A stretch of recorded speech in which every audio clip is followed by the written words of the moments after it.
The signal came at 3 in the morning, ship time. Lieutenant Wu Jin was alone in the communications room of the Terran battleship Guangguido. He was drinking cold coffee and watching the empty screens when something caught his attention. A small light was blinking. It was weak, almost invisible among the background noise of space. He put down his coffee and leaned forward. His fingers moved across the controls. The signal grew stronger. It was not random noise. It was a pattern. Someone was calling for help. Wu Jin worked for 20 minutes to clean up the signal. When he finally heard the voice, his blood went cold. The voice was high and musical, like wind chimes in a storm. But there was no music in the words. There was only fear. "This is Ambassador Velith of the Lorian diplomatic convoy. We are under attack. Our shields are failing. Please, anyone who can hear this, we need help. We have civilians. We have children, please." The message repeated, again and again. Each time the voice became more desperate. Wu Jin stood up so fast that his chair fell over. He ran to the nearest communication panel and pressed the emergency button. "Admiral T. Yang to the bridge. Admiral T. Yang to the bridge immediately." 10 minutes later, Admiral T. Yang stood in the communications room. He was a tall man with gray hair and calm eyes. He had fought in 3 wars and led humanity's first fleet beyond their home system. Nothing surprised him anymore. But as he listened to the Lorian distress call, something flickered across his face. "Lorians," he said quietly. "Yes, sir," Wu Jin replied. "Their convoy is in the Velora system, about 6 hours at maximum speed." "And the attackers?" Wu Jin swallowed. "The signal mentions the Keth swarm, sir." The room became very quiet. Everyone knew about the Keth. They were an insectoid species that moved from system to system, consuming everything. They did not negotiate. They did not take prisoners. They simply ate. Entire civilizations had disappeared into their hungry mouths. Admiral T. Yang listened to the message one more time. Then he looked at the star map on the wall. The Velora system was far away. It was deep in Lorian territory that humans were not welcome in. "Sir," said one of the officers, "the Lorians refused our membership in the Galactic Council. They called us. They called us primitive death worlders. They said we were too violent, too dangerous." "I remember," said T. Yang. "They laughed at our ships. They said our weapons were barbaric." "I remember that too." The officer looked confused. "So why would we help them? They don't want our help. They have made that very clear." Admiral T. Yang did not answer right away. He walked to the window and looked out at the stars. Somewhere out there, Lorian ships were burning. Lorian families were hiding in the dark, waiting for monsters to break down their doors. He thought about Earth. He thought about the storms that destroyed cities, the earthquakes that swallowed towns, the diseases that killed millions. Humanity had survived all of it. They had survived because when one person fell, another reached out a hand. That was what it meant to be human. "They asked for help," T. Yang said finally. "That is enough." He turned to face his officers. His voice was firm. "Set course for the Velora system, maximum speed, and wake up Captain Hana Siak. Tell her to prepare her Marines." The officers hesitated for only a moment. Then they moved. Orders flew across the ship. Engines roared to life. The Guangguido turned toward the darkness. In her quarters, Captain Hana Siak was already awake. She had felt the ship change direction. She was putting on her armor when the call came. She smiled when she heard the mission. It was not a happy smile. It was the smile of a wolf who smelled blood. "Keth swarm," she said to herself. "Finally, something worth fighting." She grabbed her helmet and walked out the door. Behind her, her team was already gathering. 50 Marines, the best fighters in the fleet. They had trained for years. They had fought pirates and rebels and rogue AI, but they had never faced the Keth. Today, that would change. In the medical bay, Dr. Yoon Hai received the news with a heavy sigh.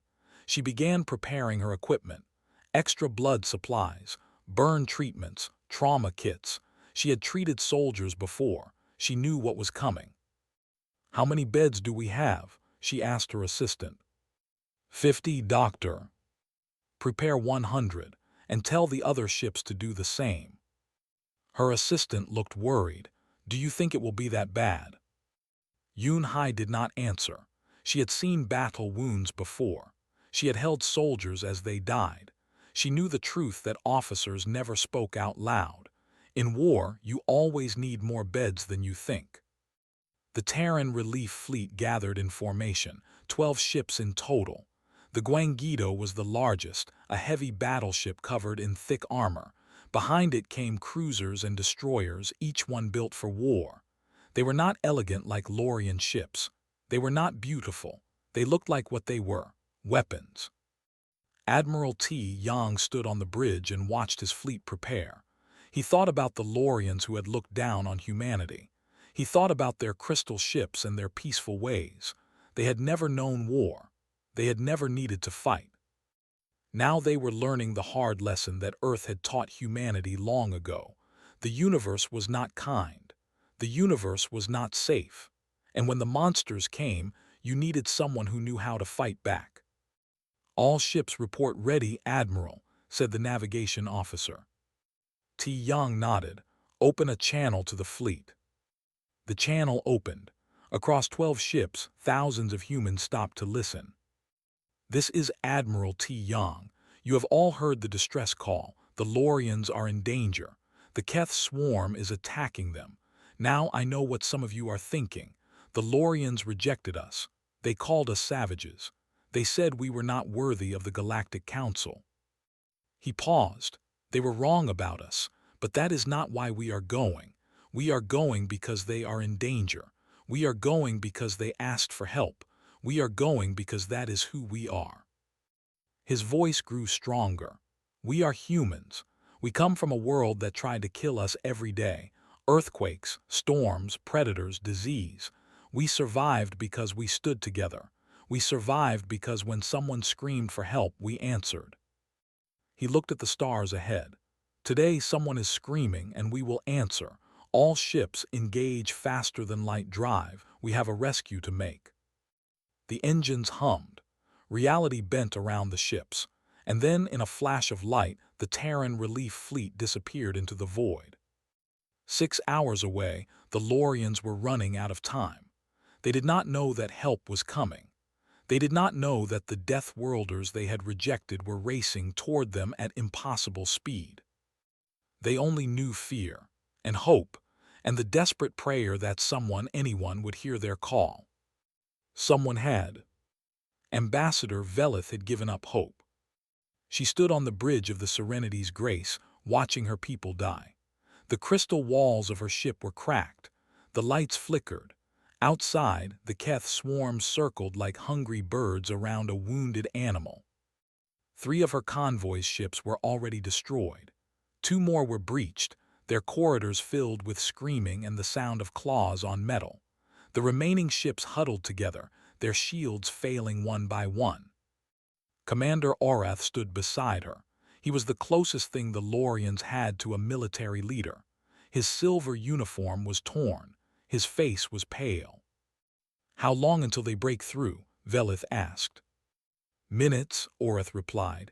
"Our shields cannot hold much longer." Velith closed her large, dark eyes. She had sent the distress signal hours ago. No one had answered. No one would answer. The galaxy was vast and the Lorians had few friends. She thought about her daughter sleeping in the lower decks. She thought about all the children on these ships. They would never grow up. They would never see their homeworld again. "I am sorry," she whispered. "I am so sorry." And then the sky exploded. Velith's eyes flew open. On the view screen, reality itself seemed to tear apart.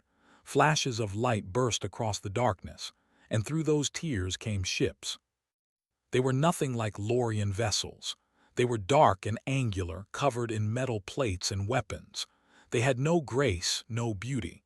They looked like something from a nightmare. "What are those?" Orath gasped. One of the officers checked his instruments. His voice trembled. They are human ships, Commander." Humans? Oreth could not believe it. The Death Worlders, why would they come here? Before anyone could answer, the human ships opened fire. Captain Hana Siak sat in her command chair, watching the battle unfold. Her ship, the Iron Tiger, was smaller than the Gwangido, but it was fast and deadly. She smiled as her weapons lit up the darkness. "All ships focus fire on the Keth cruisers," she ordered. "Free the Lorian convoy. Kill anything that moves toward them." The Terran fleet spread out in a perfect formation. They had drilled for this. They had trained for this. And now they would show the galaxy what humans could do. The Keth swarm was caught by surprise. For centuries they had been the predators. They attacked weak ships and defenseless colonies. They had never faced anything like this. Human missiles slammed into Keth ships. The aliens used energy shields, but human weapons were different. They used kinetic force, metal against metal, explosion against armor. The shields could not stop them. Keth ships shattered. Keth drones scattered in confusion. For the first time in their long history of conquest, the swarm was afraid. On the Serenity's Grace, Commander Oreth watched in stunned silence. He had studied human history when they first made contact with the galaxy. He had read about their wars. He had seen pictures of their weapons, but seeing it in person was something else entirely. A human battleship rammed directly into a Keth cruiser. The collision was massive. Both ships twisted and broke, but the human ship kept firing even as it fell apart.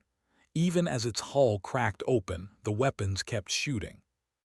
"They are insane," Oreth whispered. "They are completely insane." Ambassador Velith could not speak. She watched the humans fight with a strange mix of horror and wonder.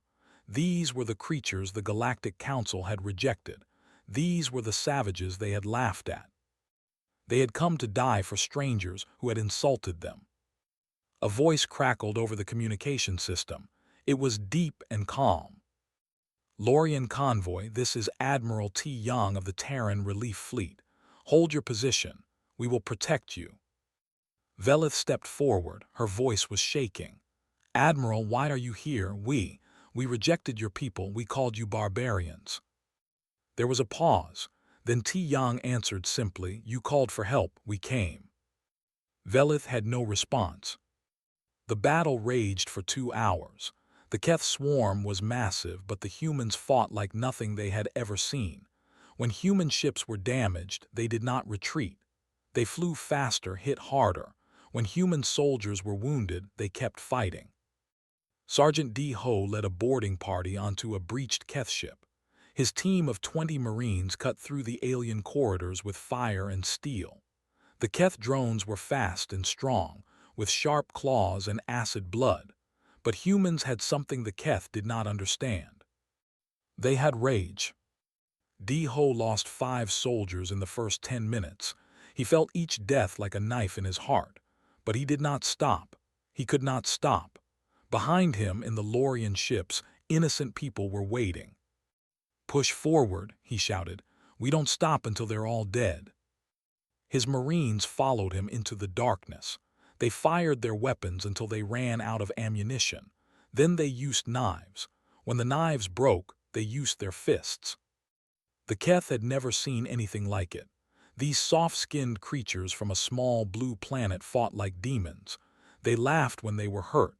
They screamed battle cries when they charged. They refused to die quietly. On the Serenity's Grace, the Lorian officers listened to the human battle communications. They heard soldiers joking with each other between explosions. They heard commanders giving calm orders while their ships burned around them.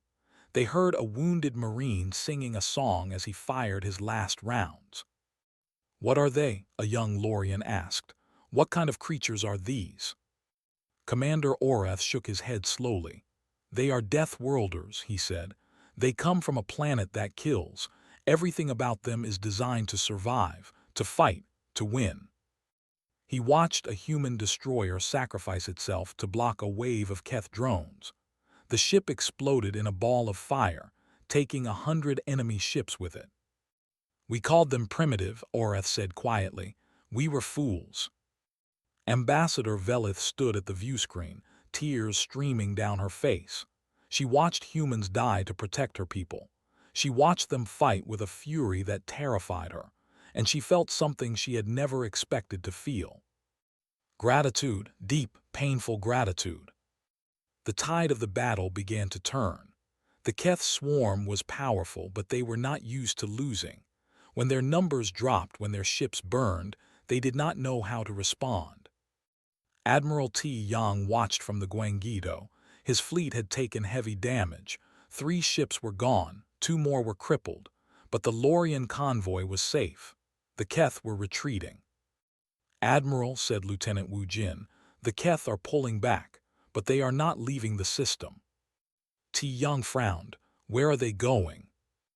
Wu Jin checked his instruments. His face went pale. "They are gathering around something big." The viewscreen shifted, and Admiral T. Yang saw it. It was a ship, but calling it a ship felt wrong. It was the size of a moon. Its surface crawled with millions of drones. Its core pulsed with dark energy. It was the heart of the Keth swarm. The hive ship had arrived. Captain Hana Siak stared at the massive vessel. She had heard stories about Keth hive ships. No one who attacked them ever survived. They were mobile fortresses, breeding grounds, and command centers all in one. "Admiral," she said into her communicator, "what are your orders?" There was a long pause. Then T. Yang's voice came through, steady and firm. "We cannot let that thing deploy its full swarm. If it does, we all die. The Lorians die, everyone dies. So what do we do?" Another pause. When the Admiral spoke again, there was something new in his voice, something hard. "We board it, we destroy it from inside." Hana Siak smiled. It was not a gentle smile. "I'll get my Marines ready." The hive ship loomed in the darkness, massive and terrible. The Keth swarm gathered around it, preparing for a final assault. They thought they had already won. They had no idea what was coming. Captain Hana Siak looked at her Marines. 50 soldiers stood before her in the hangar bay.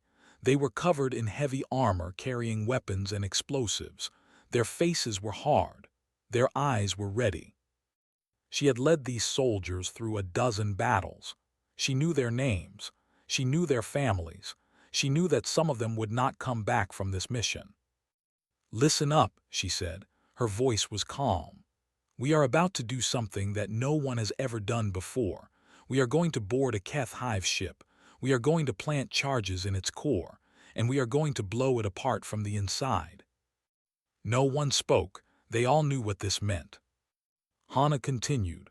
"The Keth are fast, they are strong, they can see in the dark, they have acid in their blood. Every part of that ship is designed to kill us." She paused, then she smiled. "But we are humans, we come from Earth. Our planet tried to kill us for 1,000,000 years. Earthquakes, floods, ice ages, plagues, and we are still here. We survived everything our world threw at us. We will survive this too." She grabbed her helmet and put it on. "We go in, we hit the core, we get out. Anyone who falls, we carry them. Anyone who cannot walk, we drag them. We leave no one behind. Understood?" "Understood, Captain," the Marines shouted. Sergeant D. Ho stood at the front of the group. His armor was scarred from the earlier battle. His hands were steady on his rifle. He had been a soldier for 20 years. He had faced death more times than he could count. But this mission felt different. This felt like the end of something. He pushed the thought away. There would be time to think about death later. Right now, there was a job to do. The assault shuttles launched from the Guangido. 6 small ships, packed with Marines, flying toward the hive ship. Around them, the rest of the Terran fleet provided covering fire, keeping the Keth drones occupied. Inside the shuttle, Hana looked at her soldiers one more time. Young faces, old faces, scared faces, brave faces. They trusted her to lead them through this. She would not fail them. The shuttle hit the hive ship's hull with a grinding crash. Cutting tools activated, burning through the organic surface. Within seconds, a hole opened. The Marines poured through. The inside of the hive ship was a nightmare. The corridors were made of something that looked like black flesh. They twisted and turned in ways that made no sense. The air was thick with acid mist that burned exposed skin. The gravity changed from step to step, sometimes heavy, sometimes light. And everywhere there were Keth. They came from the walls, they came from the ceiling, they came from holes that opened suddenly in the floor. They were tall and thin, with 4 arms and faces like insects. Their claws dripped with poison. Their mouths clicked with hunger. "Open fire," Hana shouted. The Marines unleashed everything they had. Bullets tore through Keth bodies. Grenades exploded in the narrow corridors. Flames burned the organic walls. The noise was deafening. But for every Keth they killed, 2 more appeared. Di-Ho led the front line. He fired his rifle until it overheated, then switched to his sidearm. When that ran empty, he pulled out his knife. He cut and stabbed and kicked until his arms ached. A Keth claw slashed across his chest. His armor stopped most of the damage, but he felt blood running down his side. He ignored it. There was no time to stop. "Keep moving," he shouted. "We have to reach the core." The Marines pushed forward. They lost soldiers with every step. A young woman named Yuna fell to a swarm of drones. A big man named Hayek was pulled through a hole in the wall. Each death was a wound that would never heal. But they kept moving. Dr. Yunhai watched from the Gwangido, monitoring the Marines' vital signs. She saw their heart rate spike. She saw their blood pressure drop. She watched green dots on her screen turn red, one by one. "They're dying," she whispered. Admiral T. Yang stood beside her. His face was stone. "How many?" 12 so far, more wounded." She looked at him with desperate eyes. "Admiral, we have to pull them out." "If we pull them out, the hive ship will destroy us all." T. Yang's voice was heavy. They knew the risks. They chose to go. Yunhai turned back to her screen. She felt tears burning in her eyes, but she did not let them fall. Not yet. Inside the hive ship, Hana's team finally reached the core.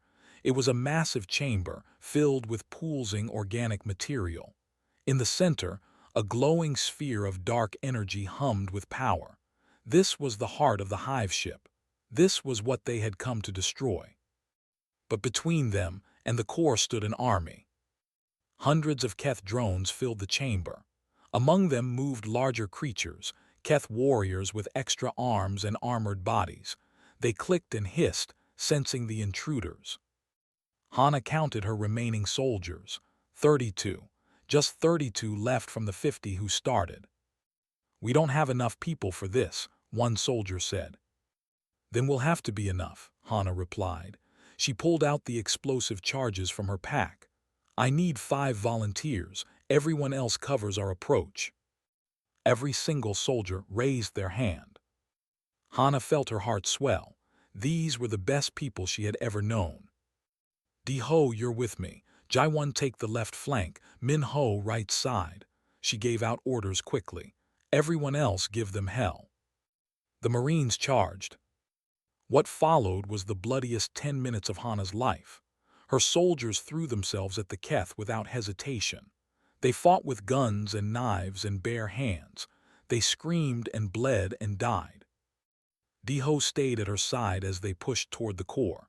He fought like a machine, never stopping, never slowing. When a Keth warrior grabbed his arm, he simply cut the arm off and kept moving. They were halfway to the core when a young soldier named Jun Seo fell. A Keth claw had caught him in the leg.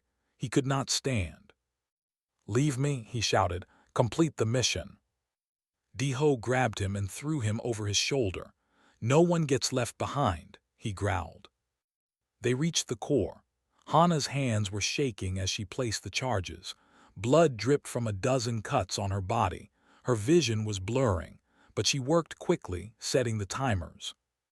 "Charges set," she yelled. 15 minutes, everyone out. The retreat was even worse than the advance. The Keth knew something was wrong. They pressed harder, fought more desperately. More Marines fell. Hana saw a young woman get dragged down by 3 drones. She saw a soldier sacrifice himself with a grenade to clear a path. She saw friends die and could do nothing to save them. They reached the hull breach where they had entered, but outside the shuttles were gone, destroyed by Keth drones. "We're trapped," someone said. Hana looked at her remaining soldiers. 11 people, just 11 left. She thought about her family back on Earth. She thought about her mother's cooking, her father's laugh. She thought about all the things she would never see again. Then she pushed those thoughts away. "We blow our own exit," she said. "We use the cutting charges to make a hole. Then we jump into space and pray a ship catches us." "That's insane," Di-Ho said. "Yes," Hana agreed, "but we're humans. Insane is what we do." She pulled out a photo from inside her armor. It was old and worn, a family picture from years ago. She looked at it for a long moment, then she put it back. "Set the charges. We're getting out of here, all of us." The timer continued to count down. Inside the core, the explosive charges waited. The hive ship had 10 minutes left to live. And 11 humans were about to do the impossible. The cutting charges exploded against the hull of the hive ship. Metal and organic material ripped apart. Cold vacuum rushed in, stealing air and warmth. Hana held onto a broken support beam as the decompression tried to suck her out. "Seal your suits," she screamed through the radio. "Everyone seal your suits now." The 11 surviving Marines checked their armor. Their suits were designed for space. They could survive for about 30 minutes in the void, but survival meant nothing if no one came to pick them up. Hana looked out through the hole they had made. Space stretched endlessly before her. The battle was still raging. Terran ships fought against swarms of Keth drones. Explosions lit up the darkness like deadly stars. "Admiral," she called into her communicator, "we need extraction, sending our coordinates now." Static answered her. The hive ship's interference was blocking communications. "We can't reach them," Di-Ho said. His voice was tired but steady. He was still carrying the wounded soldier, Junseo, on his back. Hana looked at her soldiers. 7 of them could still walk. 3 were badly wounded. 1 was unconscious. They had 7 minutes before the charges exploded. "We jump," she said. "We get away from the hive ship, we float and we wait. Someone will find us." "And if they don't?" asked Jai-1, a young Marine with blood on her face. "Then we die in the stars," Hana replied. "Better than dying in this monster." No one argued. They jumped. 11 bodies flew out of the hive ship and into the cold emptiness of space. Hana felt herself spinning slowly, watching the massive vessel shrink behind her. Inside her helmet, she could hear her own breathing, fast and scared. "Everyone check in," she ordered. One by one, voices answered. 10 voices. 1 soldier, a man named Byung-ho, did not respond. Hana looked around and saw a body floating nearby, motionless. A Keth claw had found a gap in his armor during the retreat. "Byung-ho is gone," someone said quietly. Hana closed her eyes for a moment. Then she opened them again.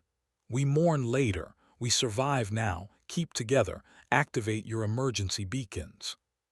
Small lights blinked on their suits. Tiny signals calling out into the void. "Please find us. Please help us." On the Serenity's Grace, Ambassador Velith watched the battle with growing horror. The Terran fleet was being pushed back. 3 more human ships had been destroyed. The Keth were regrouping, preparing for a final attack. "The humans are losing," Commander Orath said. His voice was filled with something strange. Pain. He had watched these Deathworlders fight and die for strangers. He had seen their courage, their madness, their incredible, impossible will to survive. And now they were going to die, all of them. Velith stared at the viewscreen. She thought about the human admiral who had come to save them. She thought about his calm voice and his simple words. "You called for help. We came." She made a decision. "Commander," she said, "prepare our ships for combat." Oreth turned to stare at her. "Ambassador, our ships are not designed for battle. We have no weapons. Our shields are nearly gone." "I know," Velith's voice was firm. "But the humans need time. They need a distraction. We can give them that." "You're asking our people to die." "I'm asking our people to repay a debt." She looked at him with her large, dark eyes. "They came to save us, Commander. They are dying for us. Can we do any less?" Oreth was silent for a long moment. Then he straightened his torn uniform. "All Lorian ships," he announced on the fleet channel, "prepare for assault maneuvers. We are going to support the human fleet." The Lorian crews were shocked. They had never fought a battle in their lives. Their ships were made for diplomacy and trade, not war. But they had watched the humans. They had seen what courage looked like. Slowly, one by one, the Lorian ships moved forward. The Keth did not expect it. The prey was supposed to run. The prey was supposed to hide. But these crystal ships were flying toward them, putting themselves between the swarm and the struggling human fleet. Admiral T. Young watched in amazement as the Lorian convoy charged into battle. They had no weapons, so they used their ships as shields. They blocked missiles. They rammed drones. They sacrificed themselves to buy time. "Those brave fools," he whispered. Then his communication officer shouted, "Admiral, emergency beacon, Captain Hana's team is in space. They're outside the Hive ship." T. Young grabbed the console. "Where?"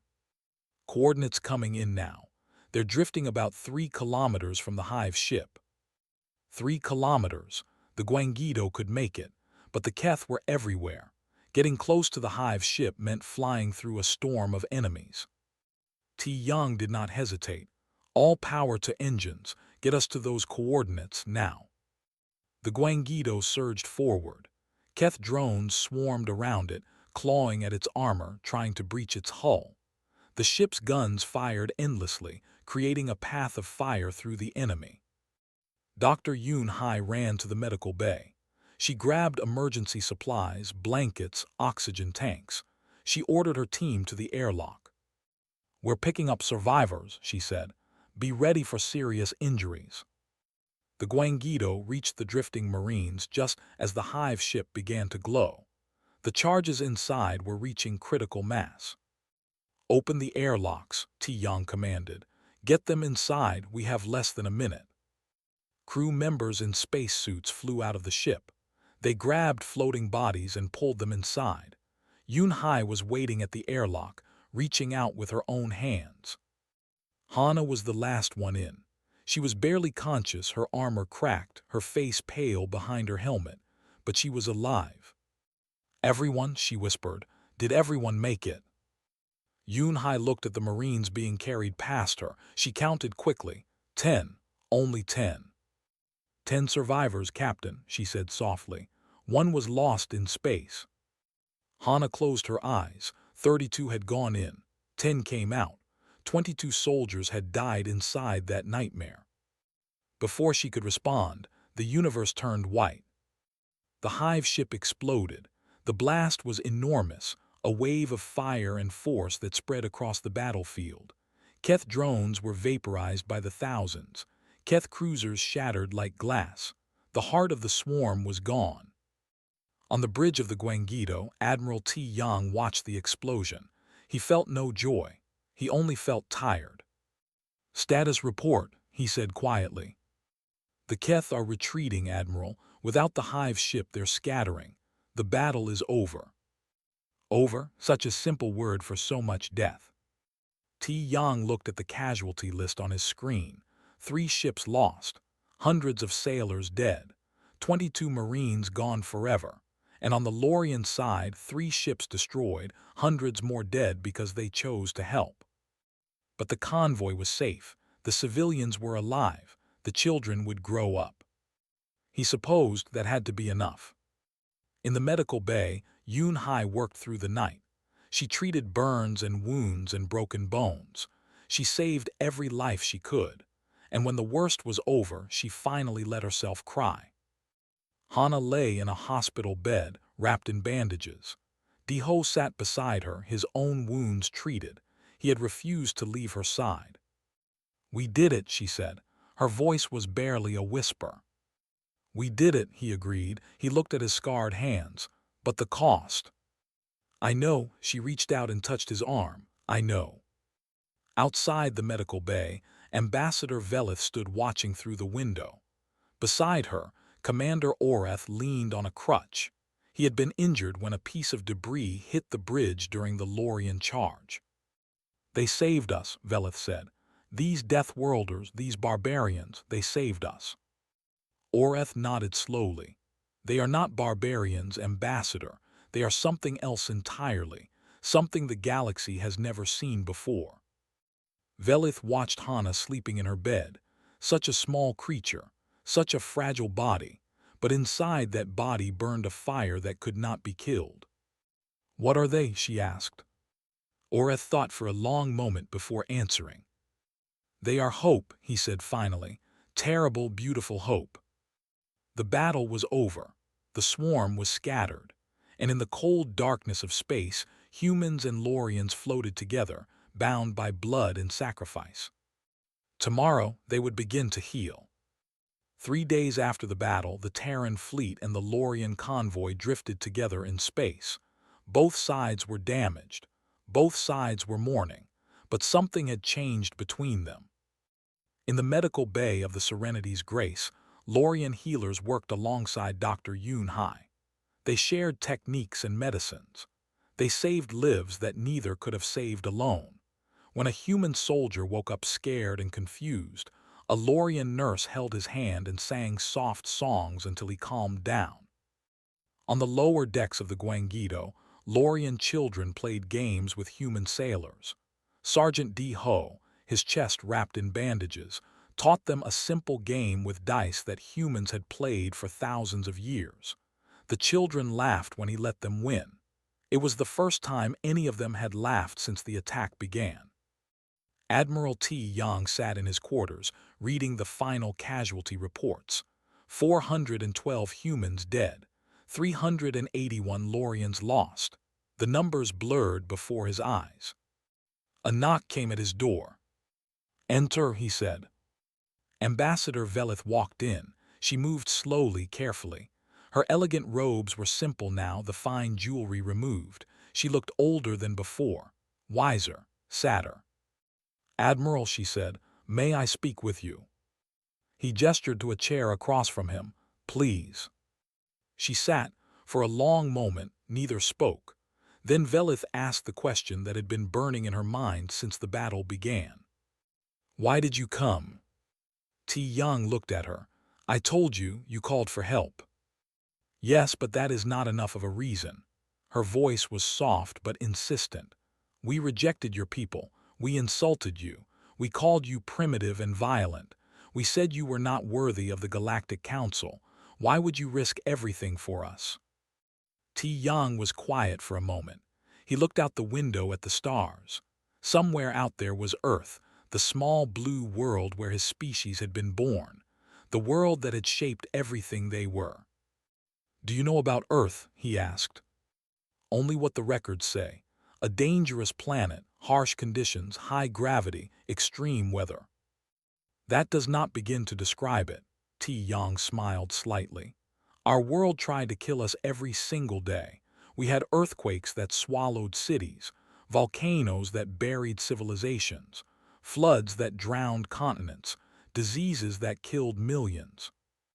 He stood and walked to the window. "We had predators with claws and teeth. We had storms that lasted for weeks. We had ice ages that pushed us to the edge of extinction. Everything about our planet was designed to destroy us." "But you survived," Velith said. "We survived." He turned to face her. "Do you know how?" She shook her head. "We survived because we helped each other.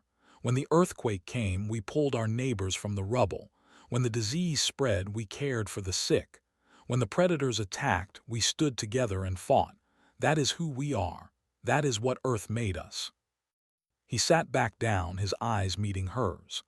"We are Death Worlders, Ambassador. We know what it means to face extinction. We know the fear of watching everything you love being destroyed. And because we know that fear, we cannot let others face it alone." Velith felt tears forming in her large eyes. "You came to save us because you understand suffering. We came because you needed help. That is all the reason we have ever needed." He reached out and took her hand gently. "Your people helped us during the battle. They flew their ships into danger with no weapons, no training. Many of them died. Why?" Velith thought about it. "Because you were dying for us. It seemed wrong to stand by and watch." Ti Yang smiled. "Then you understand perfectly." For a long moment they sat in silence. Then Velith spoke again. "The Galactic Council was wrong about humanity. I was wrong." She straightened in her chair. "When we return to civilized space, I will speak to the Council. I will tell them what I witnessed. I will demand that Earth be given full membership." "You do not have to do that." "I know, but I want to." She stood and walked to the door. Then she paused and looked back. "Admiral, in the Lorian language, we have a word for beings who face death without fear. We call them Velthani, the brave ones. Your people are Velthani, all of them." She left. Ti Yang sat alone in his quarters thinking about her words. Then he returned to his casualty reports. There was still work to do.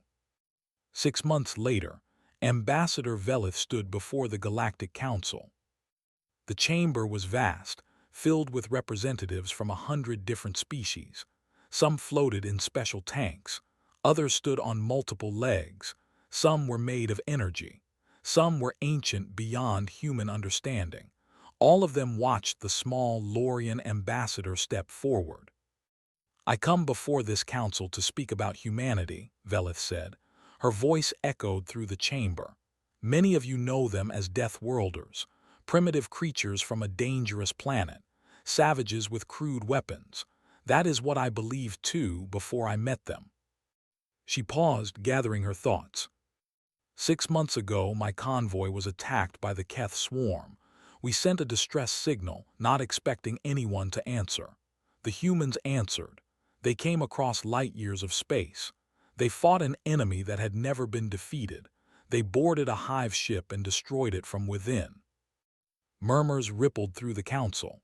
The destruction of a Keth hive ship was unprecedented. 412 humans died saving my people. They asked for nothing in return. No trade agreements, no political favors, no resources. They simply saw beings in danger and came to help. She looked around the chamber, meeting the eyes of each representative. "We call them barbarians because they have strong weapons, but weapons do not make someone barbaric. What they do with those weapons determines what they are. The humans use their weapons to protect the helpless. They use their strength to defend the weak." Her voice grew stronger.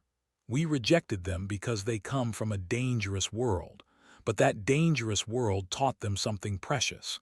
It taught them that survival requires sacrifice. It taught them that the only way to face the darkness is together." She stepped forward, her robes flowing behind her. "I have seen human soldiers carry wounded strangers through corridors filled with monsters. I have seen human doctors work through the night to save alien lives. I have seen human sailors play games with frightened children to help them forget their fear. These are not the actions of primitives. These are the actions of the brave." She pulled out a small device and activated it. Holographic images appeared in the air above her. Images of the battle. Images of human ships ramming Keth cruisers. Images of Marines fighting in the dark. Images of sacrifice. "This is what humanity looks like," she said. "This is what Death Worlders really are. They are not savages to be feared. They are allies to be welcomed. They are friends to be treasured." She turned off the device and faced the council directly. "I request that Earth be granted full membership in the Galactic Council, not because they are weak and need our protection, but because we are weak and we need theirs." The chamber was silent for a long moment. Then slowly the voting began. One by one, representatives signaled their approval. Yellow lights filled the chamber like tiny stars. When the counting was done, the result was unanimous. Earth was welcomed into the Galactic Council. News of the vote spread across the galaxy. On Earth, people celebrated in the streets. On distant colonies, human settlers raised glasses to toast their homeworld. In the ships of the Terran fleet, sailors smiled and slapped each other on the back. Admiral T. Young received the news quietly in his quarters. He looked at the message for a long time, then set it aside. Outside his window, the stars burned cold and bright. Captain Hana Siak heard the news in a hospital room, still recovering from her wounds. She smiled slightly, then went back to sleep. She was dreaming about the 22 Marines who did not come home. Sergeant D. Ho heard the news in a training facility, preparing new recruits for future battles. He nodded once, then continued his work. There would always be another fight, another call for help, another chance to prove what humanity was made of. On the Lorian homeworld, Ambassador Velith watched the broadcast of the council vote with quiet satisfaction. Beside her stood Commander Orath, fully recovered from his injuries. "Do you think they understand?" Orath asked. "Do you think the council truly knows what they have welcomed?" Velith thought about Admiral T. Young and his sad, knowing eyes. She thought about Captain Hana Siak charging into a nest of monsters without hesitation. She thought about human soldiers dying in the dark so that strangers could live. "No," she said finally. "I do not think they understand, not yet, but they will learn." She looked up at the night sky, where distant stars flickered like ancient fires. "The universe is dangerous," she said softly. "It is filled with monsters and darkness and death. But now, when someone screams for help, the Death Worlders will hear, and they will come." Orath nodded slowly. "The Keth will return someday. Other threats will emerge. The darkness never truly ends." "No, it does not," Velith smiled, "but neither do the humans." Across the galaxy, on ships and stations and planets, beings of 100 different species looked toward the stars and thought about the Death Worlders. Some felt fear, some felt hope, some felt both. But all of them knew that something had changed. The universe was still dark, the universe was still dangerous, but now there was a light in that darkness.